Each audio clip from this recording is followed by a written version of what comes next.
Pense na seguinte cena: um detetive tentando identificar um suspeito só com um retrato falado na mão. Uma imagem, sabe? Montada a partir do que as testemunhas descreveram. Agora, e se a gente aplicasse essa mesma ideia para uma das figuras mais conhecidas da história? Nessa análise, baseada na obra Em Defesa de Cristo, de Lee Strobel, a gente vai investigar exatamente isso. Será que o Antigo Testamento deixou para a gente um retrato falado de Deus? E a pergunta principal: Jesus de Nazaré, será que ele se encaixa nesse perfil? Vamos começar a juntar essas peças. Para começar, vamos para uma história real, bem impactante. Lá em Chicago, depois de um crime horrível contra 8 enfermeiras, a única sobrevivente conseguiu descrever o assassino para um retratista da polícia. E aquele desenho, aquele retrato falado, virou a peça-chave de tudo. Ele foi espalhado pela cidade e, por causa dele, um médico reconheceu o criminoso, Richard Speck, num pronto-socorro. Isso levou à prisão e à condenação dele. Pensa só nisso. O testemunho de uma única pessoa, transformado num perfil, foi o suficiente para resolver um caso super complexo.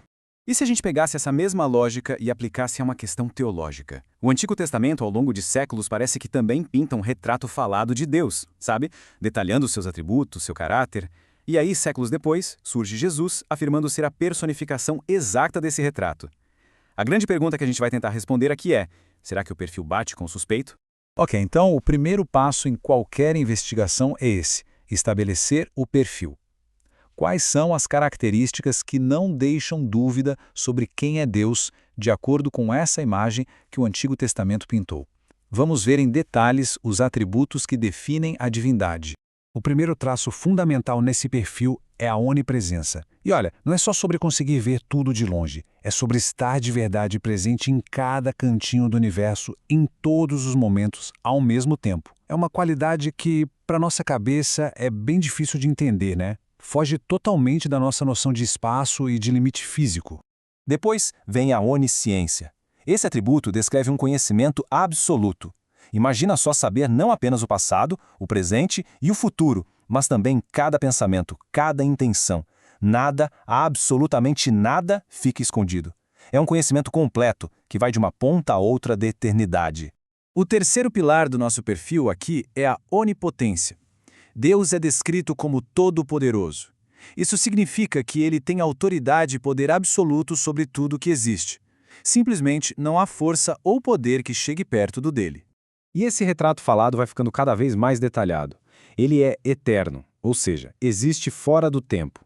É imutável, seu caráter nunca muda. E tem seus atributos morais que são cruciais: amoroso, santo, justo, sábio e reto. É justamente a combinação de todos esses traços que formam um perfil divino único, muito, muito específico. Bom, com um perfil bem estabelecido, agora a gente vira a nossa atenção para o suspeito principal da nossa investigação: Jesus de Nazaré. E ele não só sugere que se parece com um retrato. Não, ele faz uma alegação direta, explícita, de que ele é a pessoa descrita ali. Segundo o teólogo D.A. Carson, de tudo que Jesus fez, o que mais chocou as autoridades da época foi ele perdoar pecados. Para eles, isso era algo que só Deus podia fazer. Ponto. Então, quando Jesus chegava e falava "seus pecados estão perdoados", a reação era de puro escândalo. Eles pensavam: isso é blasfêmia. Quem ele pensa que é? Ao fazer isso, Jesus estava reivindicando uma autoridade que na cabeça deles era só de Deus. E a alegação não parava por aí, não. Jesus também dizia ter perfeição moral, outro atributo divino. Ele chegou a lançar um desafio direto: qual de vocês pode me acusar de algum pecado? Como o próprio Carson observa, geralmente as pessoas mais santas são as que mais têm consciência das suas próprias falhas. Já Jesus, pelo contrário, afirmava com uma confiança absurda que não tinha pecado nenhum, e ninguém conseguiu provar o contrário. Certo, a alegação foi feita, mas toda boa investigação tem que analisar as provas que parecem ir contra a teoria principal, né? Nos próprios evangelhos, tem umas passagens que, à primeira vista, sugerem que Jesus não se encaixa tão perfeitamente assim no perfil divino. Vamos dar uma olhada nessas aparentes discrepâncias. Primeira grande questão: a onipresença.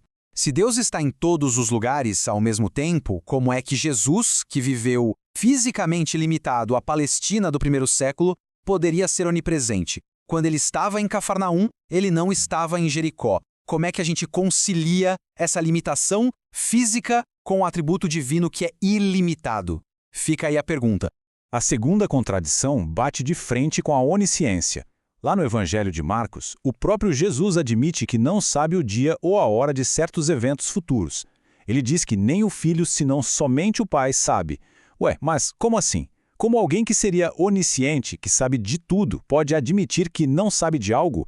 Parece uma contradição bem direta. E por último, a questão da eternidade.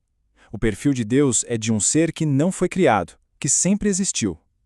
No entanto, o apóstolo Paulo chama Jesus de o primogênito de toda a criação. Para muita gente, isso soa como se Jesus fosse a primeira coisa que Deus criou. Se for isso, então ele não seria o Criador eterno, mas parte da criação. Mais um nó para a gente desatar. Diante dessas contradições que parecem bem fortes, a investigação precisa de um especialista. E aqui entra o Dr. D.A. Carson. Vamos ver como a teologia lida com esses desafios, que tocam bem no coração do mistério da encarnação. O Carson explica que os teólogos costumam usar duas abordagens principais para entender isso. A primeira é a ideia de que Jesus tinha duas naturezas, uma humana e outra divina, existindo juntas. Mas a segunda, e talvez a mais conhecida, é a teoria da kenosis. É uma palavra grega que significa esvaziamento. A ideia, que vem da carta de Paulo aos Filipenses, é que Jesus, ao se tornar humano, voluntariamente se esvaziou. Mas calma, não é que ele perdeu os seus poderes divinos. Pense mais como se ele tivesse escolhido não usar esses poderes de forma independente. Ele continuava sendo onisciente, onipotente, mas viveu dentro das limitações humanas, acessando esses poderes só quando estava alinhado com a vontade do Pai. Isso explicaria porque ele estava fisicamente num só lugar e porque admitiu não saber de certas coisas. Era parte da sua missão como humano. Isso nos traz de volta para aquela passagem super desafiadora de Colossenses sobre a eternidade. O texto chama Jesus de primogênito, mas logo em seguida diz que nele foram criadas todas as coisas e que ele é antes de todas as coisas. Como é que a mesma passagem parece dizer que ele foi criado e ao mesmo tempo que ele é o criador de tudo? E é aqui que a especialidade do Carson em grego antigo se torna crucial. Ele explica que a palavra primogênito, protótokos no original, tinha dois significados. Um era literal, o primeiro a nascer, mas o outro, que era muito comum na cultura da época, era sobre status. O primogênito era o herdeiro, aquele que tinha posição de honra e autoridade máxima. Ou seja, o termo não fala sobre quando ele começou a existir, mas sim sobre sua posição de soberania. A tradução mais adequada, segundo Carson, seria algo como herdeiro supremo de toda a criação. Muda tudo, né? Para reforçar esse argumento, o Carson aponta para o próprio contexto do livro. Apenas um capítulo depois, o mesmo autor, Paulo, escreve que em Cristo habita corporalmente toda a plenitude da divindade. Seria muito estranho o autor se contradizer de forma tão direta em tão pouco tempo. Se em Cristo habita toda a plenitude de Deus, a interpretação de primogênito como primeira criatura simplesmente não faz sentido. O contexto reforça a ideia de supremacia e não de criação. Depois de analisar as alegações, as principais contradições e ouvir o especialista, a gente chega ao veredito. Com as objeções esclarecidas, de que forma o Novo Testamento, no fim das contas, alinha a identidade de Jesus com aquele perfil divino que a gente viu lá no Antigo Testamento? A conclusão do Novo Testamento é bem clara, não deixa dúvidas. Os mesmos atributos daquele retrato falado de Deus são aplicados diretamente a Jesus, um por um. Onisciência, os discípulos declaram, sabes todas as coisas. Onipresença, Jesus promete, estarei sempre com vocês. Onipotência, ele afirma, foi-me dada toda a autoridade. Eternidade, o Evangelho de João começa dizendo, no princípio era aquele que é a palavra. E imutabilidade, Jesus Cristo é o mesmo, ontem, hoje e para sempre. O encaixe é perfeito.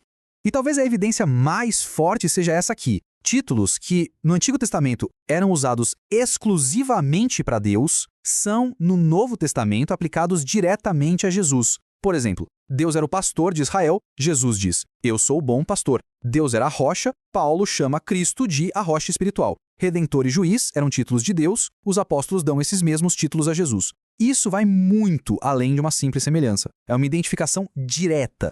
No final das contas, o próprio Jesus resumiu o caso todo quando disse aos seus seguidores, se me conhecem, conhecerão também o meu Pai. Em outras palavras, era como se ele dissesse que olhar para ele seria ver o retrato falado de Deus em carne e osso. A semelhança não seria coincidência, mas sim identidade.